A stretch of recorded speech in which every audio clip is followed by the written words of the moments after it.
আচ্ছা চলো এবারে নাম্বার 8, নাম্বার 17 অ্যান্ড নাম্বার 26 এদের কিরকম হতে যাচ্ছে এই বছরটা দেখে নেওয়া যাক। এই বছরটা মোটের ওপরে ভালো যাবে। জেনারেলি এটা মানা হয় যে সানের ইয়ারে স্যাটার্নের কম্বিনেশন ভালো যায় না, বাট আমি বলছি ভালো যাবে, খুব প্রবলেমেটিক হবে না। ঠিক আছে, চোখ বন্ধ করে ইয়ারটাকে পাস অন করতে পারো। নাম্বার 8 দের জন্য নাম্বার 1 কিন্তু খুব, নাম্বার 1 এর ইয়ার খুব ট্রাবল দেবে না। ঠিক আছে, চোখ বন্ধ করে তোমরা এগোতে পারো। এই বছরটায় বিজনেসে ভালো যাবে। মাইন ইন্ডাস্ট্রি, এগ্রিকালচার ইন্ডাস্ট্রি, লোহার সঙ্গে কানেক্টেড কাজ, মাটির সাথে কানেক্টেড কাজ, এগুলো সব কিন্তু ভালো হবে। নাম্বার 8 এর মানুষজনরা প্রচন্ড রিজিড হও, যা করব নিজে করব, একগুঁয়ে জেদি প্রকৃতির।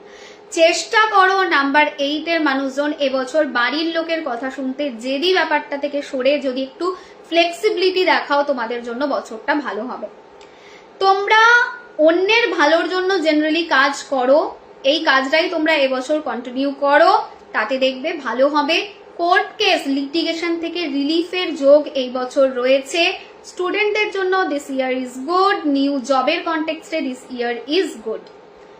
এক্সট্রিম বিহেভিয়ার থেকে বেরিয়ে আসতে হবে। এক্সট্রিম রেগে যাওয়া, এক্সট্রিম রিয়াক্ট করা চলবে না। Be little bit careful, forgive and move on in your life. কালকে আমার ল অফ অ্যাট্রাকশনের ক্লাস ছিল, যে ক্লাসটা আমি কালকেই লাস্ট ক্লাস ছিল, আমাদের গ্র্যাটিটিউডের দুটো ব্যাচের মিলিয়ে করালাম।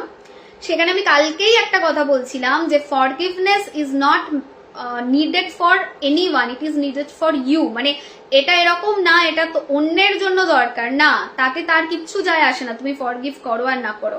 ইট is important for you, because তুমি যতক্ষণ না ফরগিভ করছো, জ্বলন আলটিমেটলি তোমার মধ্যেই হবে অ্যান্ড সেই ঘটনার পুনরাবৃত্তি হবে, কারণ তোমার এনার্জিটা ডিস্টার্ব হয়ে যাচ্ছে। এবং এইখানে বোঝাতে গেলে এটা খুব বড় একটা বিষয়, ওয়াই ফরগিভনেস ইজ ইম্পর্টেন্ট, কেন ক্ষমা করে দেওয়াটা উচিত, কেন ক্ষমা করে দিলে ভালো থাকা যায়, সেটার উপরে যদি কথা বলি, ল অফ অ্যাট্রাকশনে এটার একটা মেজর রোল রয়েছে। মানে ল অফ অ্যাট্রাকশন জিনিসটা এমন, সেখানে কিন্তু ক্লিয়ারলি বলা হয় আমাদের ফোকাস যেদিকে যায় আমাদের এনার্জিও সেদিকেই ফ্লো করে। সো তুমি যখন কাউকে ফরগিভ করছো না, রাগ, ঘৃণা, দেশ পুষে রাখছো, তখন কিন্তু আলটিমেটলি তুমি সেই ব্যক্তিটা, যে ব্যক্তিটা নিয়ে তুমি রাখছো, সেই ব্যক্তিটার প্রতি যা হচ্ছে না হচ্ছে, তোমার মধ্যে সেই ইমোশনস গুলো কিন্তু নেগেটিভ আছে। তুমি কিন্তু ওই টাইপেরই ঘটনা তোমার লাইফে আবার অ্যাট্রাক্ট করবে, বিকজ তোমার এনার্জি তো ওই দিকেই যাচ্ছে না, তোমার ফোকাস তো ওই দিকেই যাচ্ছে না, তো সেই জিনিসটাই তুমি অ্যাট্রাক্ট করবে। গতকালকেই আমি ক্লাসে বুঝিয়ে বলেছি।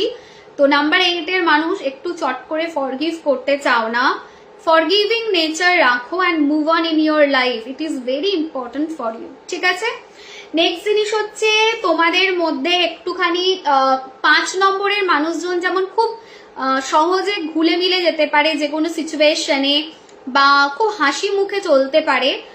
সবার আলাদা আলাদা বৈশিষ্ট্য আছে, কিছু ভালো কিছু নেগেটিভ। 5 এর মানুষজন যেমন হচ্ছে খুব ফ্রিকল, খুব চঞ্চল, এক জায়গায় বেশি দিন একভাবে থাকতে পারে না, এক খাবার খেতে পারে না, সেরকম নাম্বার 8 এর মানুষ আবার অতিরিক্ত সিরিয়াস। ঠিক আছে, এটাও ঠিক নয়।